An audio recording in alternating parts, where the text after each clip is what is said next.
And then Irv, I'm handing over to you, sir. Okay.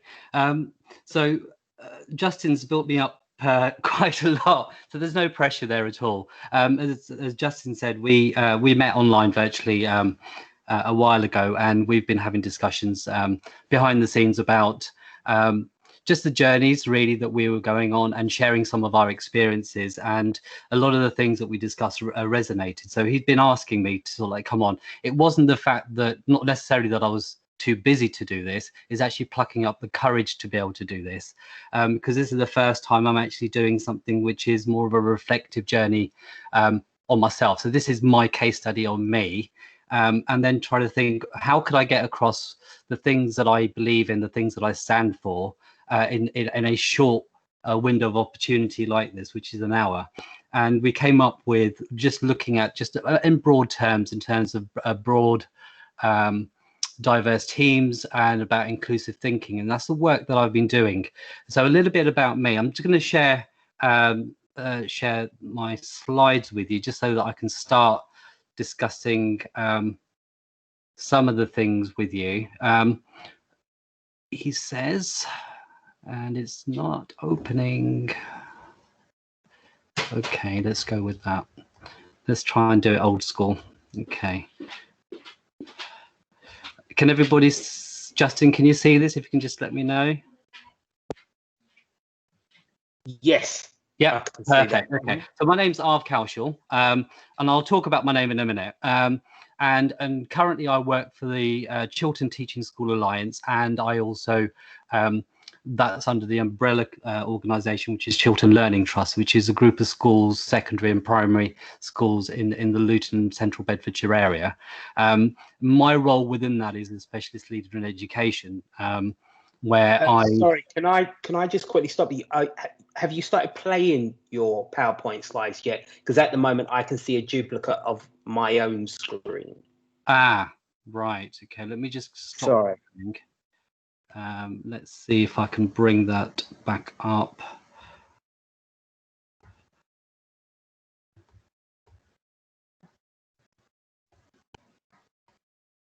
Okay, so it's giving me the option of.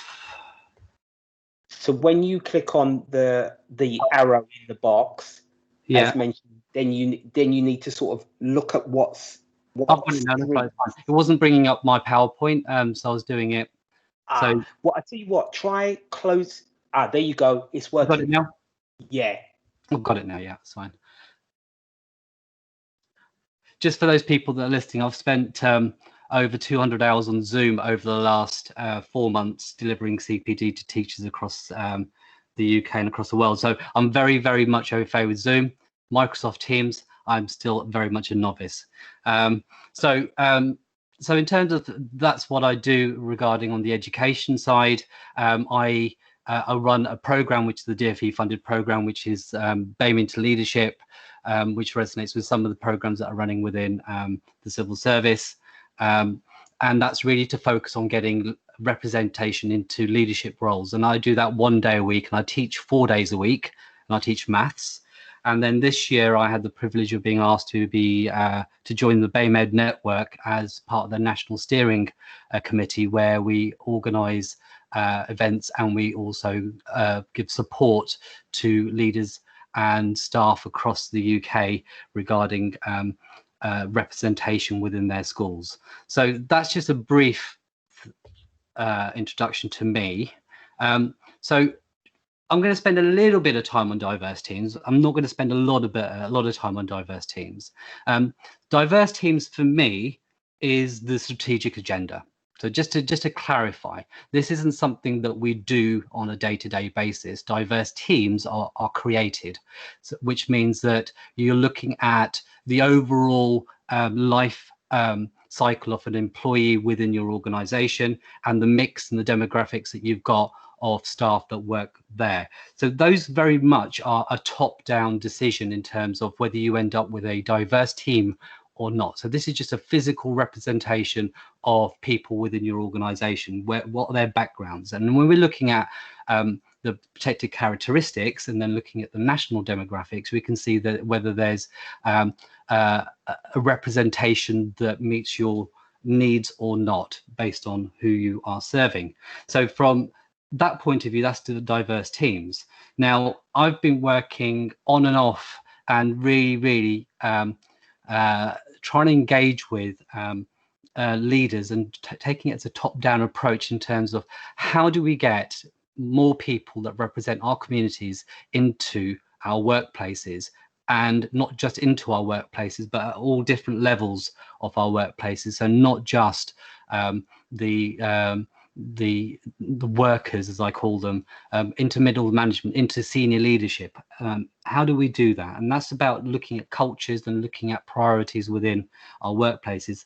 My focus obviously has been within school, but I've been broadening it out over the last couple of years because everything is so interconnected that if my students don't see a representation of themselves in the places they go and work at, then all the work that we do within schools is negated in some way.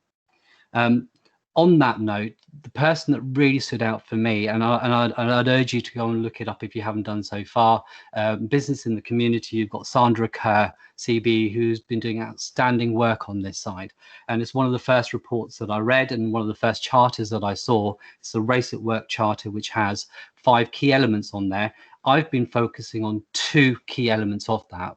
One being finding a senior leader that's an ally that will sponsor anything that you do and will echo any voices that you put out there. But the most important thing is about the collection of data and using data effectively within the workplace. We are data driven as a society, and what we find is that we use it selectively. We look at data that we want to look at that gives us the narrative that we want to have. But as soon as the data doesn't suit the narrative, then that data starts disappearing, or it's not used in the way that it should be.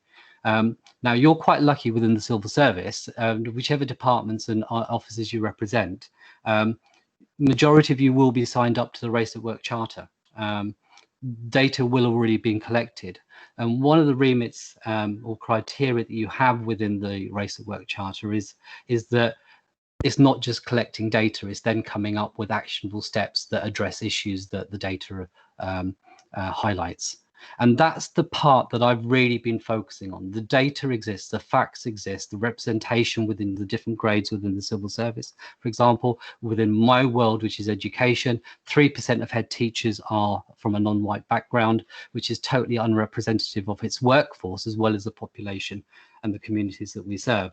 So we know that the picture isn't right. We know that. So that debate is over. As far as I'm concerned, I have moved on from that.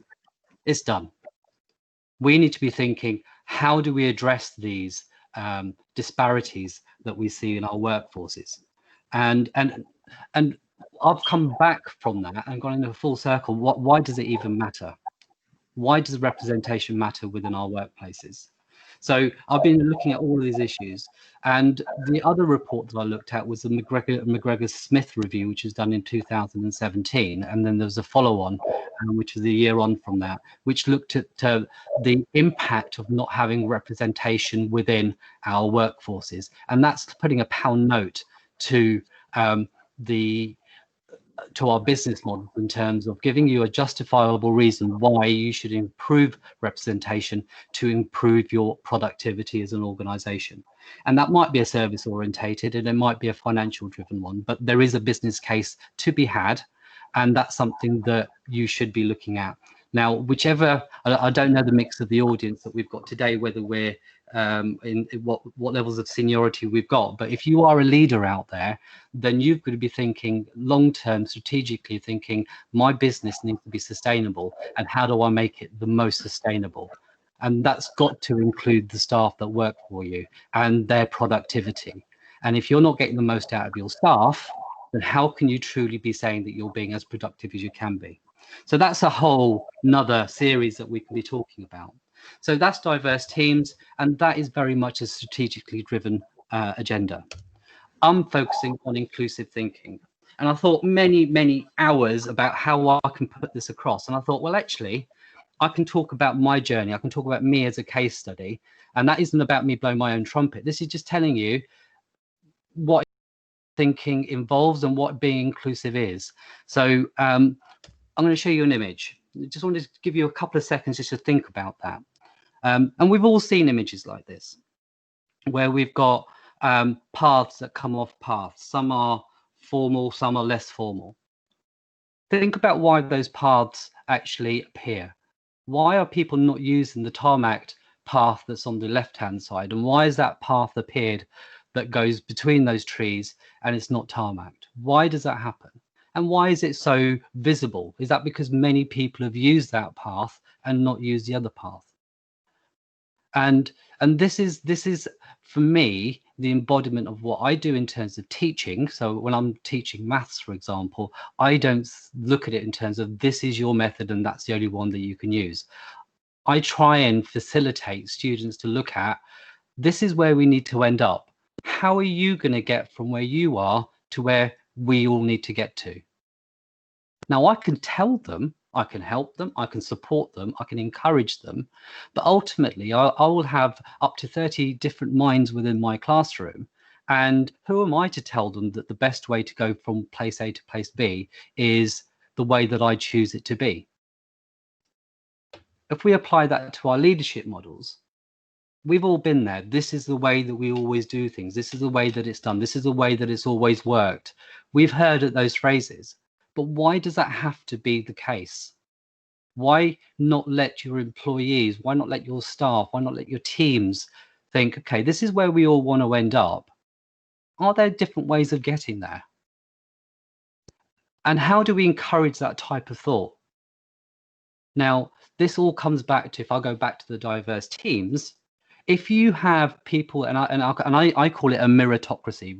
People traditionally have employed people that look like them, sound like them, think like them. If you're only employing people that are very similar to you, are you going to get the different types of solutions that you need as an organization to move forward in an effective way, in a multifaceted way, in a multi-pronged way that you can actually be more resilient to any changes that come up?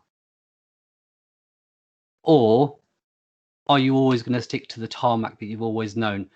And evidence shows you that that may not always be the best way forward for everybody that uses that path. So inclusive thinking for me is about bringing that to the table, is thinking about how do I get the most out of my people that work with me, around me, above me, so that we can all get to where we want to get to and get there in a way that suits everybody. So to kind of encapsulate that, the quote that I've got here, management is doing the right things. Yeah, absolutely. I want a path that runs along the road. Yeah, make it. I'm going to make it the best path in the world. And you know what? I'm never going to have to re-tarmac it because I've done this, this, and this. Brilliant. Leadership is doing the right things. And there's a nuanced difference there. And leadership is about bringing together those many voices that you have around you to come up with a collective approach that will encapsulate who you are as an organization, but also who you want to attract as your client base.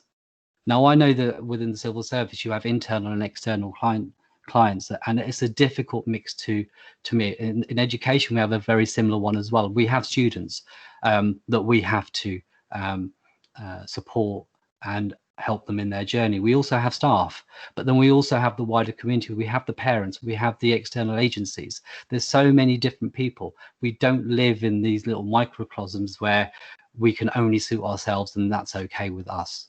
You know, we need to be thinking broader.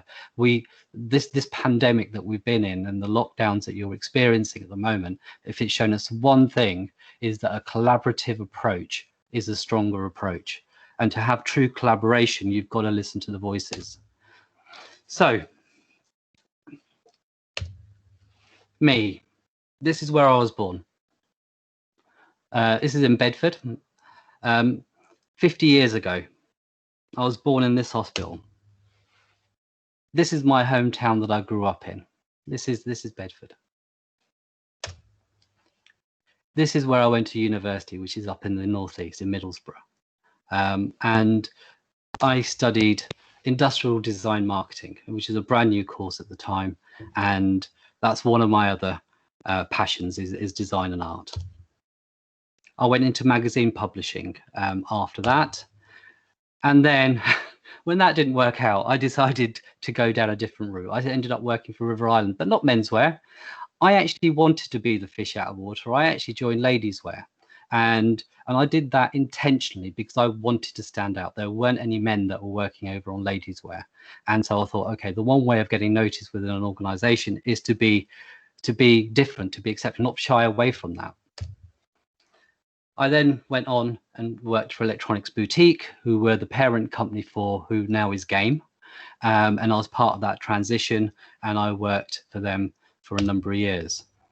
And then I went into estate agency and did a lot of development work within estate agency across the UK. Now, at this point, I know some of you will have dropped out of the conversation thinking I cannot be listening to an estate agent. And you know what? I'll forgive you for that one, and I completely side with you on that one. But that was something that I did, and again, it's part of my journey. I've met so many different people along the way. Now, at this point here, things did change for me because there had been something that hadn't felt right for me in terms of I didn't feel that any of the work that I did had a moral purpose. And what I ended up doing was I joined the teaching profession. I retrained. I spent a year in training, and then I qualified as a teacher, as a maths teacher. And again, being a maths teacher was a selfish decision. I needed to find a subject that I knew was always be in demand. It was one of the core subjects, still is, and I knew that I'd always be in employment. So that was quite a calculated move from me. There were other options that I could have done, but I did that. This is one of the first classes that I took for 4 years of their journey out of the 5, and that was just before I left my first school. And that's really the start of the journey that I'm now on now. Now, you've got to think at that point now, as far as my CV goes, that's normally what you see of me. That whole journey is me. Does that really say who I am? That really tell you about me as a so if you're thinking about the people that you work with, normally you get to talk about these things, and rarely do you, especially as a manager, get to go beyond that point.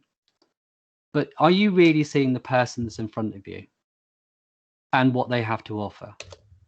So I'm now going to take you on my journey, and this is before I was born. So Drucker is someone that I've read all his books. When I was in marketing, he was one of the gurus. He's a marketing guru at the time, business guru, and a lot of the things that he said, I still stand by.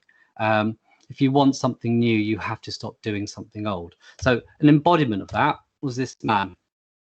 This is my late father, who passed away 3 years ago. Born in India, pre-partition.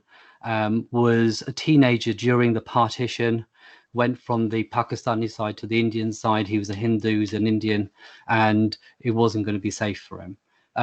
He worked his way through, came from a family of teachers. He became a teacher himself until an opportunity came up, and he left left India, and that was in 1963. This is my mum. This is the person that he left behind for a few years after they were married, and these are my brother and my sister, and this is actually their first school photo in the UK.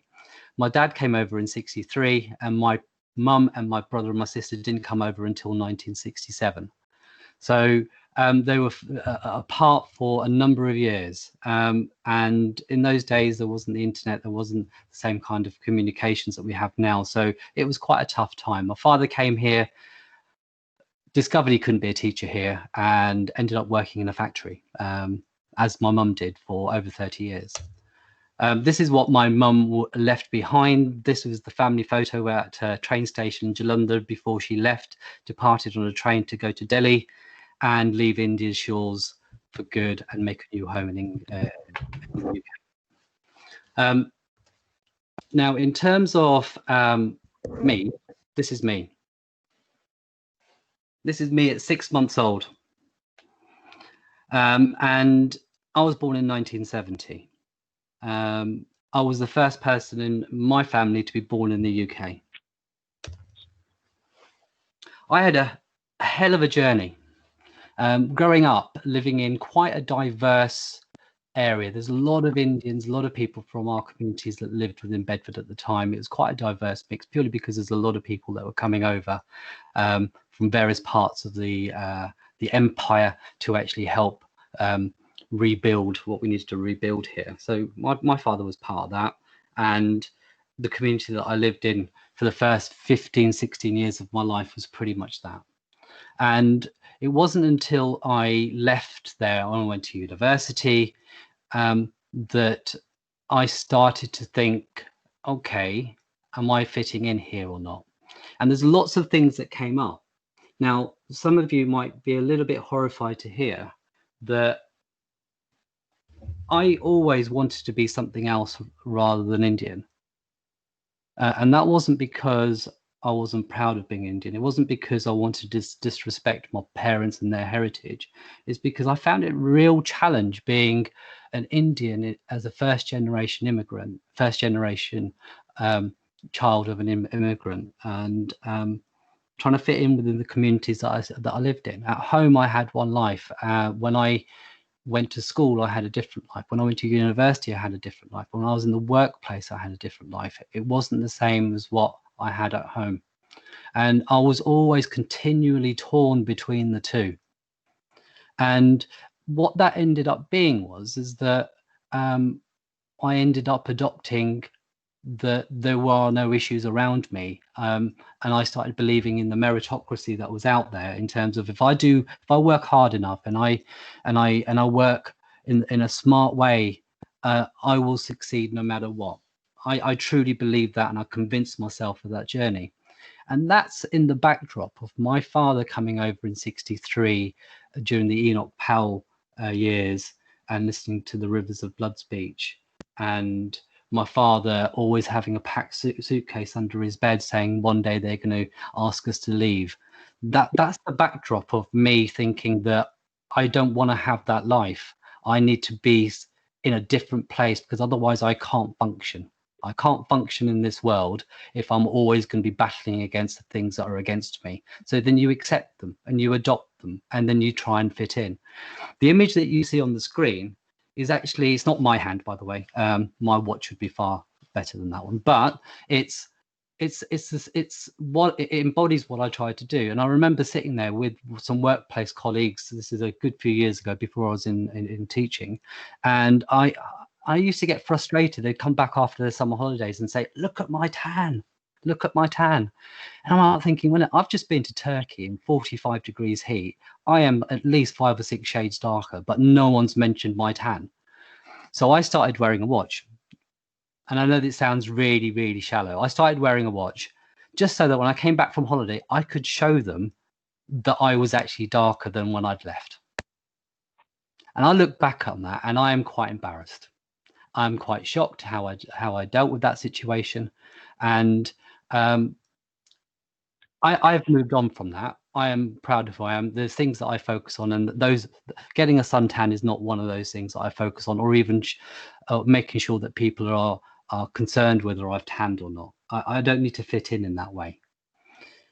The other things that I did to fit in was that Arv is actually not my full name. When I went to university, I made a conscious decision, because I got fed up of having to pronounce my name, that I shortened it to Arv. It is a shortening, it's not a different name.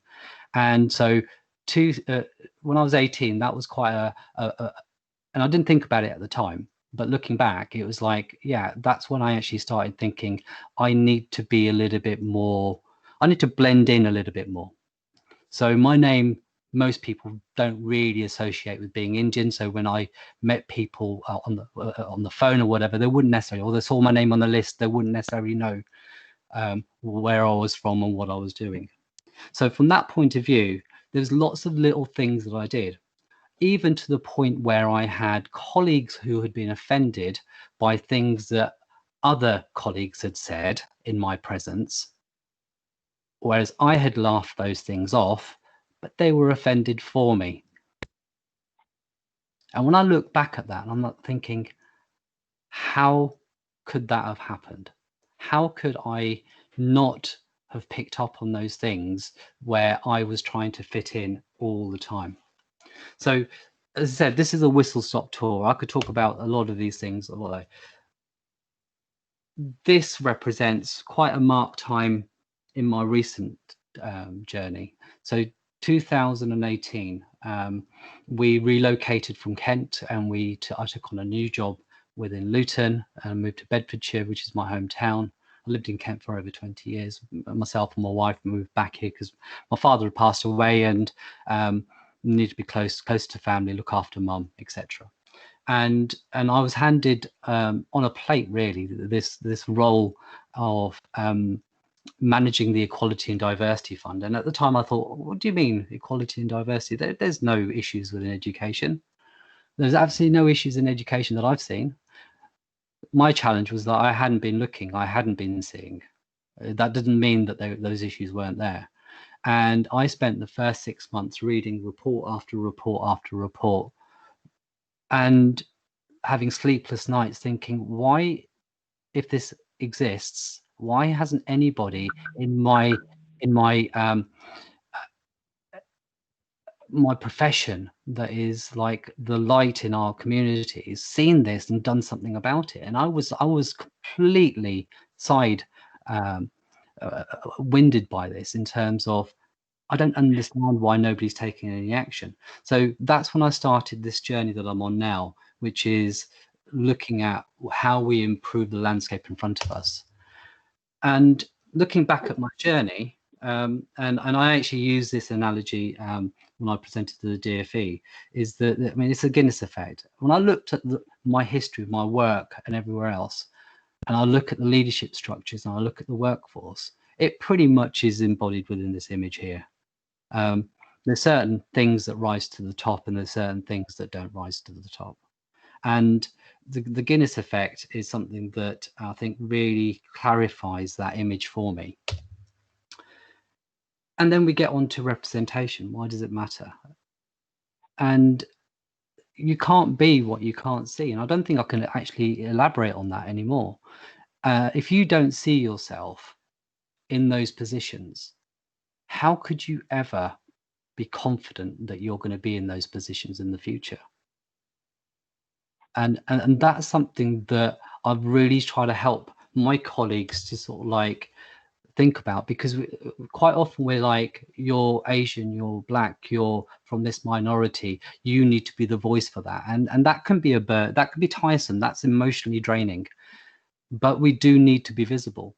We need to be visible on a day-to-day basis within our workplaces, in terms of, this is who I am, and this is what I represent, and this is what I bring to the table.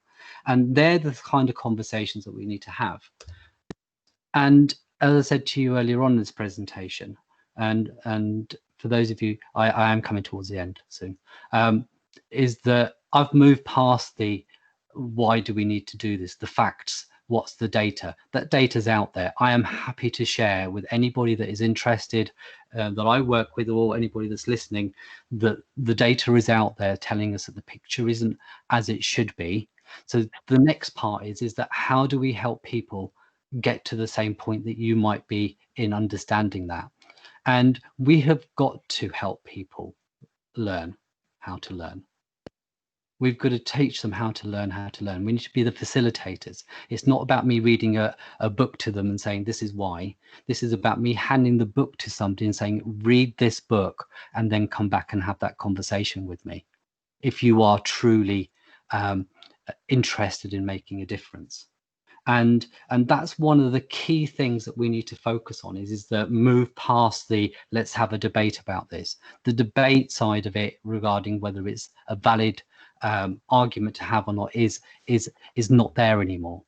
The next step has to be, how do we action the things that we need to do? And the thing that you need to remember is that people are at different points in their journey. There are some people like me a few years ago would say there is no problem. There is nothing to address. You are nothing but creating a problem.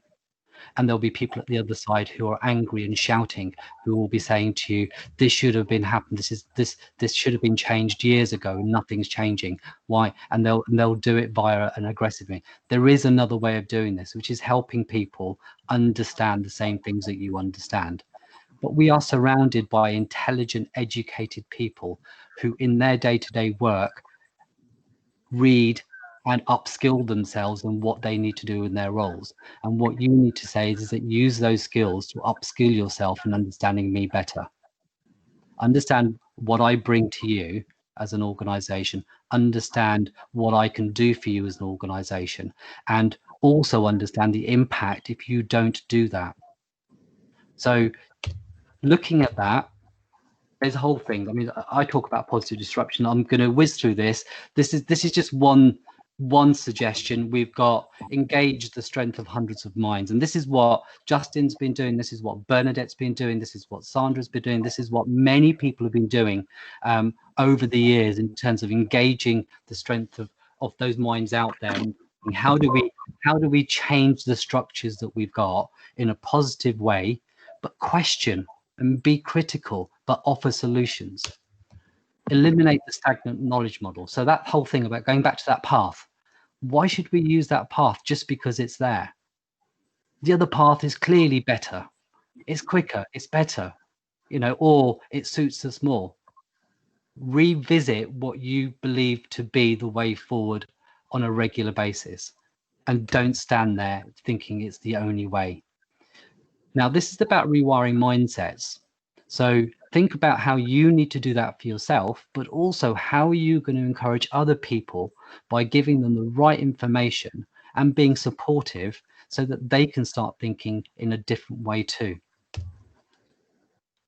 And as leaders out there, you need to understand your staff. And that isn't about what experience they have in their workplace, but this is understanding your staff. Where do they come from? What can they offer you that you really don't have that may help you? Are you really engaged with your employees, or are you doing it on a superficial level and you're only concerned about the shortism of day-to-day trading? And if we're thinking about retention, we're talking about progression, we're talking about productivity. If those are on your agenda, then you've got to engage with your employees. And the final one, and I've learned this the hard way, failure is not a bad thing. It really isn't. It tells you what hasn't worked. It tells you what things you need to look at and which things you need to improve in your approach. And don't keep doing the same things just because that's the done thing, especially if they fail. You need to be revisiting what you're doing. So this brings me onto the final part, which is very briefly, have a look at this in Neon Lights. You belong here. As a leader, do you make your staff feel that they belong in that workplace?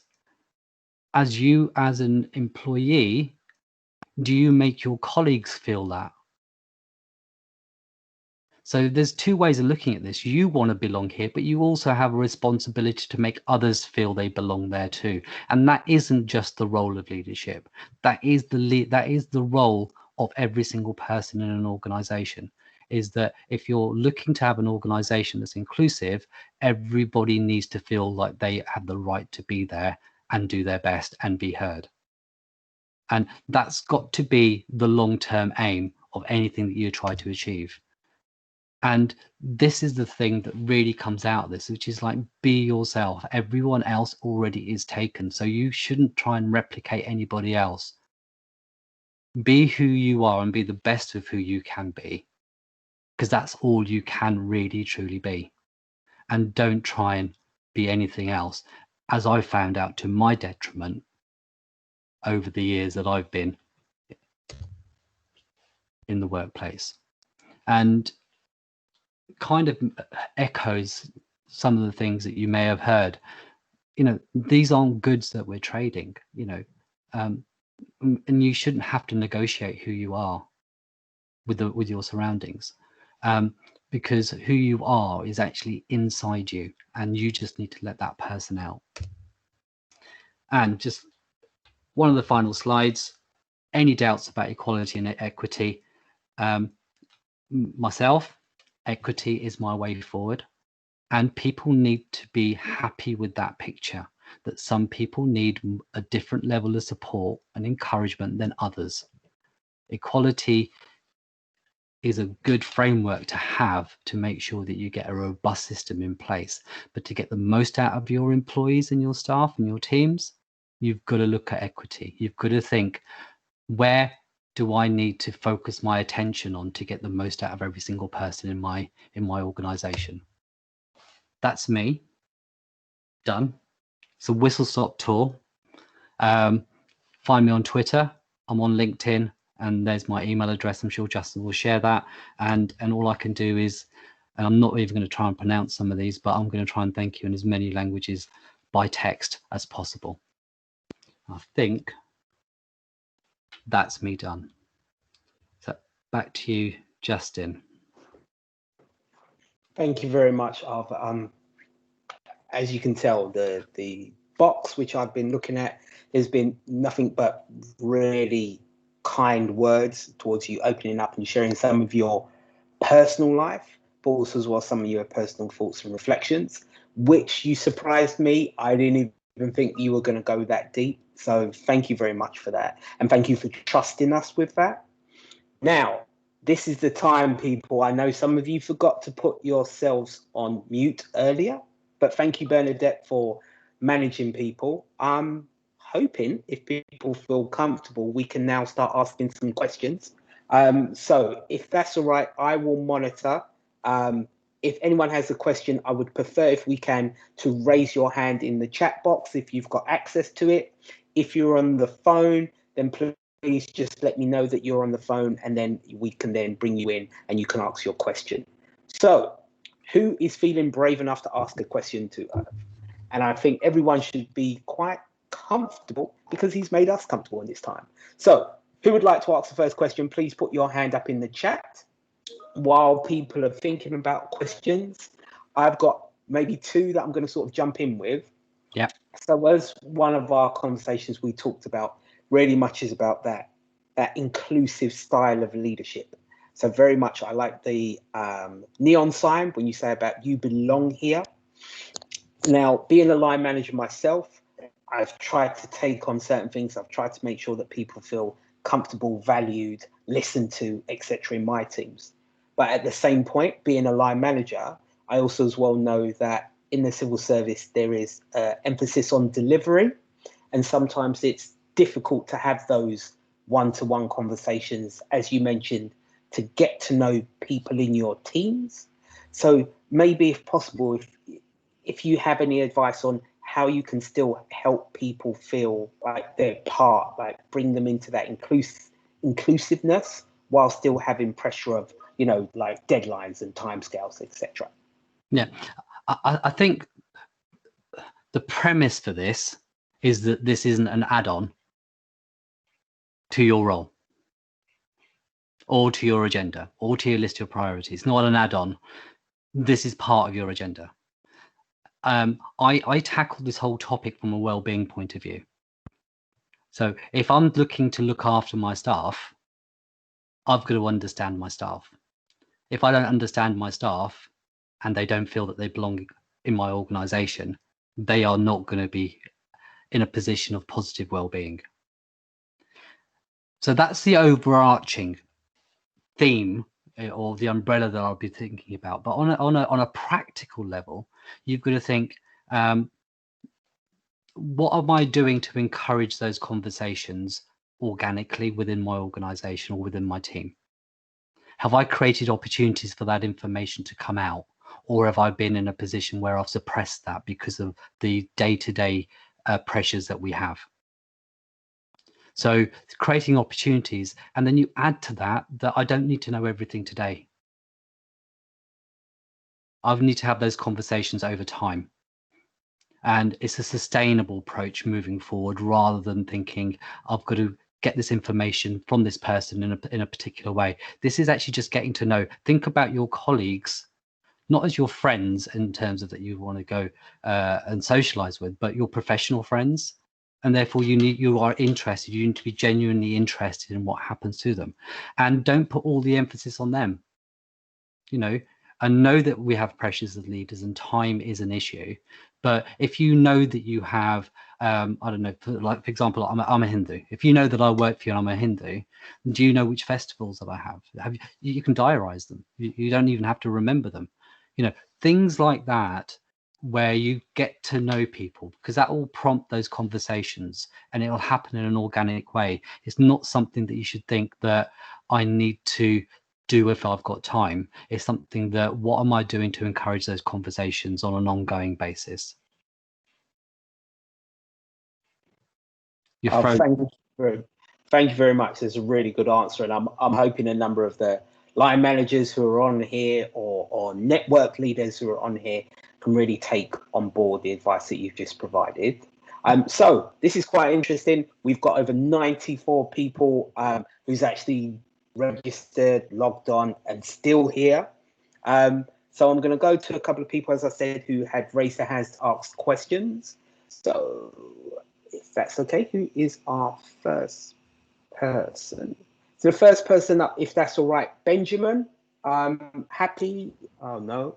Yeah, Benjamin, if that's all right, please ask your question. Yes, thank you very much. I've actually put the question in the chat box, but it's just, could you please explain to us what was it that made you want to be other than Indian? I find it quite intriguing, I mean, what can you just tell us a bit more about that? Hi, Benjamin. I'd like to say to you that it was a conscious, deliberate act that I thought. I woke up one morning and I thought, this isn't working for me. I need to do something different. But I think when you're drip-fed images, so when you look at your who you want to be within, say, the workplace, and you see all the images of what that looks like in terms of behaviors, in terms of how you conduct yourself, how you dress, what you're called, how you interact with people. When you're surrounded by that, I think for you to survive within that environment, you naturally start adapting your own behaviors. So if you think about me as I say, a 21-year-old, as a recent graduate who's got no business acumen or no worldly wise out there in terms of how to conduct yourself, you have to pick up on cues that are around you. Now, if you're only getting cues from a certain proportion, certain part of the population, that's what you're going to mimic. That's human nature. When you haven't got a diverse range of people in front of you to give you indicators and clues on how to behave in the workplace, you're going to do the one that is most prevalent. And if the most prevalent is a particular type of look or behavior, that's what you're going to end up behaving like, because you see them being successful and you're thinking, I want to be successful, and to be successful, that's how I need to look and that's how I need to behave. So I think that's something that happens organically. It's almost like a drip feed of information that goes into your cortex and tells you over time how to start working within and how to navigate the working world out there. So I don't think it was a conscious decision. I just knew that what I had to offer didn't match, or what I looked like, or what I sounded like, or what I dressed like didn't match what I saw as being a success in the workplace. So you naturally adapt, and I think that's natural anyway. You go and work somewhere and you start changing your behaviors to fit in with that model. And I think as you become more experienced and you have more to offer, you can be more of yourself than you could do when you're younger, because you have less confidence.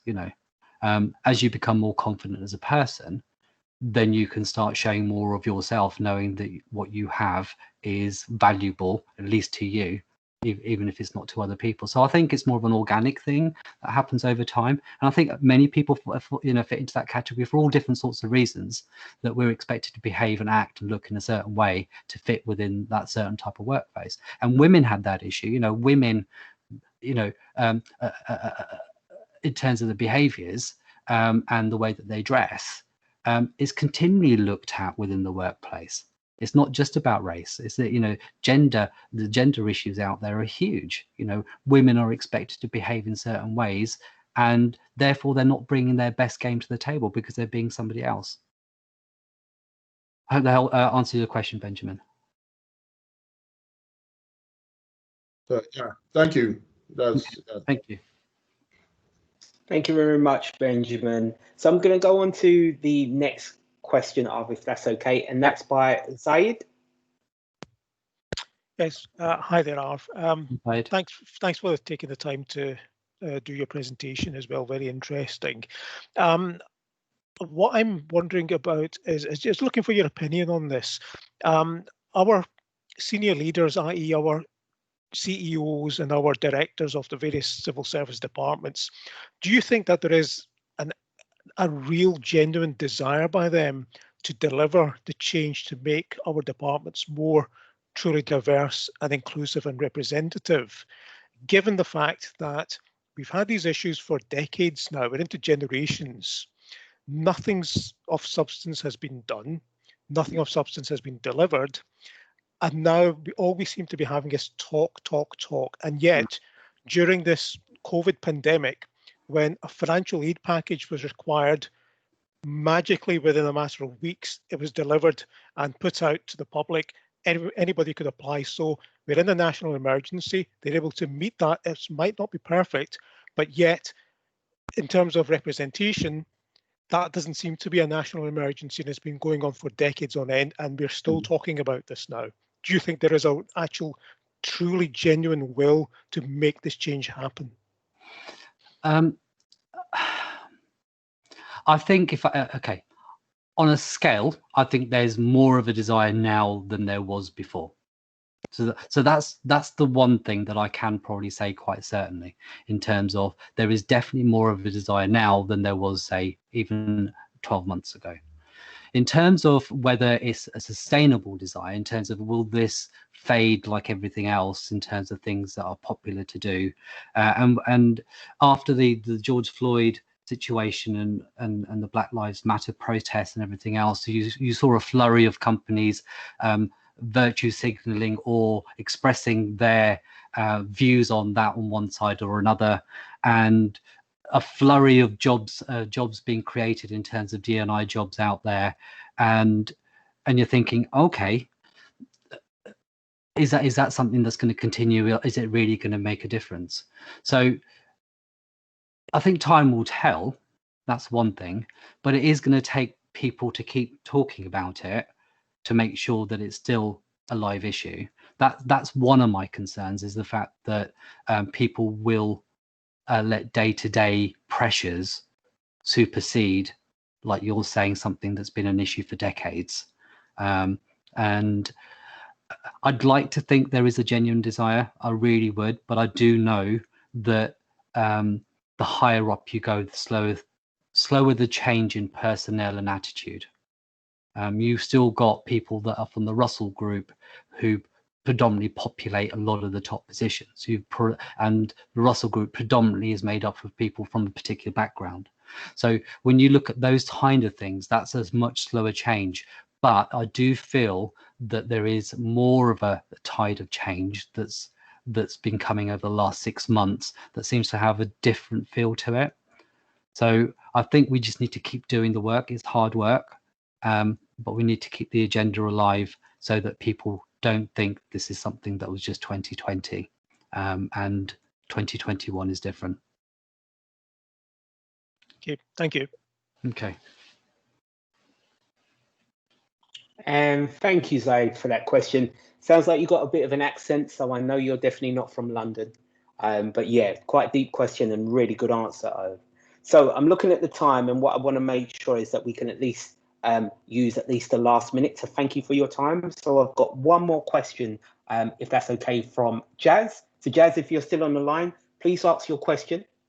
Hi, Arv, it's Jazz, family also hail from Gillinder, and also my dad came over in 1962, so a lot of those Wow. photos or the same age as my uncles. So yeah, a lot of what you said really resonated. One of the things I wanted to ask you is, what do you think have been the main barriers for you as a BAME leader, and what have you done to overcome them? I think there's two distinct issues there. One is obviously there are barriers in the workplace, and there have been barriers in the workplace, even though I may not have recognized it, and I've attributed them to other things. And the other aspect is very much a case of self-belief, in terms of not shying away from challenges that are out there and finding ways to navigate those. So I'm quite happy to have these conversations with my bosses now. 5 years ago, I wouldn't have been confident having those conversations. I feel that I can be more of myself today than I could have been 5 years ago. I'm less concerned about what people think about who I am today than I was 5 years ago. So I think some of it is just the normal evolution of being comfortable in your own skin. And if you're not comfortable in your skin, then I don't see how people can connect with you. So we have a responsibility ourselves to make sure that we are being true to who we are as much as we can be, so that when people connect with us, they're actually connecting with us rather than the persona that we're putting on. And so the people that I may have connected with in the past have looked at a different aspect of me, which is still part of me, but I don't feel that I had the same connection that I have now as I did 5 years ago.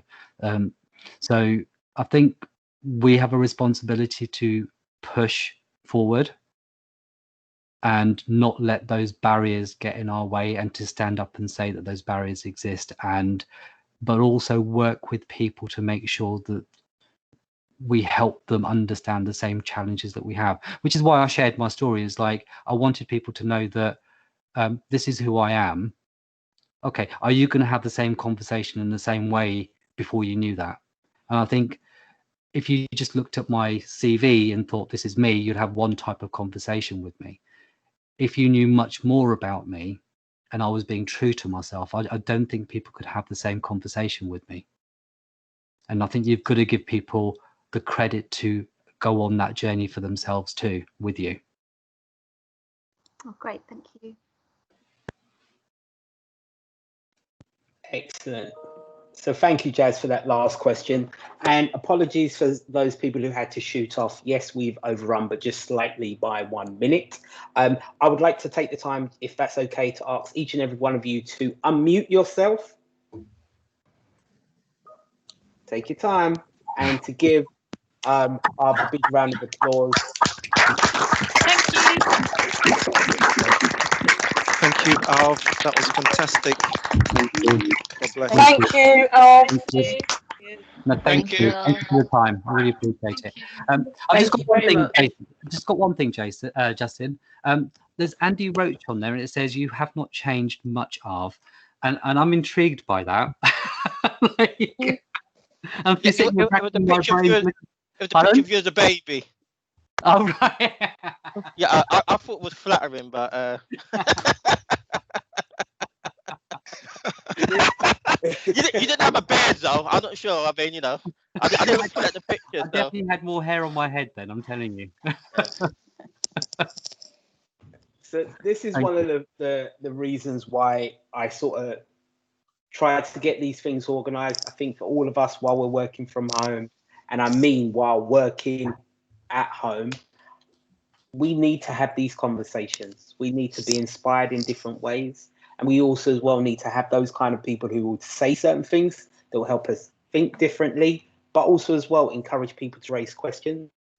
And I'm hoping that for those who are still here, you can see the benefits of this and having these kind of conversations, whether online, whether by email. And this is what I also as well, alongside the other members of the Civil Service Race Forum, are trying to do, is definitely while we're civil servants, we know what we're trying to aim to do, which is to help increase diversity, which is helping to bring in that inclusivity wherever we are, whether localized within our teams or much wider within the other civil service departments and our partner orgs and our arm's length bodies and our NDPs, etc., etc. But we need you to not just listen. We need you to now go back to your teams and raise this with them. Say that you've heard these things and what can you do individually, because that's the only way we're going to make real change. Thank you all for your time. I've organised another event tomorrow with one of my friends from Canada, who's a civil servant in Canada, and he will be able to share his reflections of how being a black man in a civil service organisation and his thoughts and feelings. So if you're interested in joining, please, as I said, we sent out the emails, we've put it in the civil service race forum newsletter. Please register before the tickets sell out. Take care of yourselves, and hopefully I'll see or hear from you all soon. If that's okay, definitely we need to speak, because you can see we're going to need to follow up on this session with yourself so we can talk and try and organise another time. But thank you very much from everyone who's still here, and for me personally for sharing your time with us. Well, thanks a lot, Justin, for Thank you, Justin. Thanks, Bernadette. I think you were involved as Thank well. you, Justin. Thanks, Arv, And Justin. Bernadette. for sharing. Thank you. Bye, all. Thank Take you it easy. all. Bye. Thank you. Take care. Bye. Bye. Thanks so much. Great job, Justin and Arv and Bernadette. Thank you. Take care of yourself, sir, and I'll speak to you soon. Okay, mate. Take care. Okay, All thank right, you. take care. All the best. Bye.